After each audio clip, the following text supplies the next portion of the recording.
Pizza म्हटलं की डोळ्यासमोर येतं एकच नाव, डॉमिनोज. पण याच डॉमिनोजच्या मुंबईतील काही आउटलेट्समध्ये अन्न सुरक्षेचे नियम धाब्यावर बसवल्याचं समोर आलंय आणि त्याची किंमत आता थेट कारवाईच्या रूपात मोजावी लागलीय. अन्न व औषध प्रशासन अर्थात एफडीएने मुंबईतील बोरिवली, विलेपार्ले आणि घाटकोपरमधील डॉमिनोजच्या आउटलेट्सवर धाड टाकत मोठी कारवाई केली आहे. घाटकोपरच्या आरसीटी मॉलमधील डॉमिनोज आउटलेटचा अन्न व्यवसाय परवाना निलंबित करण्यात आलाय. या कारवाई दरम्यान आस्थापनामध्ये योग्य स्वच्छता आणि सॅनिटेशनची व्यवस्था नसल्याचं तसेच कीटकांचा प्रादुर्भाव आढळून आल्याचं प्रशासनाकडून सांगण्यात आलंय.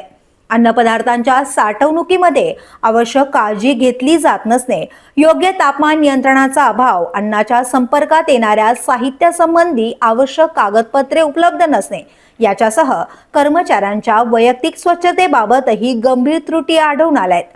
कर्मचाऱ्यांची वैद्यकीय तपासणी आणि लसीकरण, ग्लोव्ज आणि ॲप्रॉनचा वापर तसेच आवश्यक प्रमाणपत्रांबाबतही नियमांचे पालन होत नसल्याचं प्रशासनाच्या निदर्शनास आलं.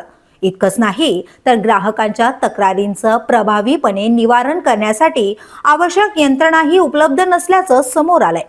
त्यामुळे ग्राहकांच्या आरोग्याशी संबंधित नियमांचं उल्लंघन केल्याप्रकरणी एफडीएने घाटकोपरच्या डॉमिनोज आउटलेटचा अन्न व्यवसाय परवाना निलंबित केला आहे. पिझ्झाच्या चवीसाठी प्रसिद्ध असलेल्या डॉमिनोजवर आता अन्न सुरक्षेच्या नियमांमुळेच कारवाईचा तडाखा बसलाय. त्यामुळे या कारवाईनंतर डॉमिनोज कडून कोणती पावलं उचलली जातात हे पाहणं आता महत्त्वाचं ठरणार आहे. ब्युरो न्यूज, शहर मुंबई. व्हिडिओ आवडला असेल तर लाईक करा, शेअर करा आणि आमच्या चॅनलला सबस्क्राईब करा. बेल आयकॉन दाबायला विसरू नका.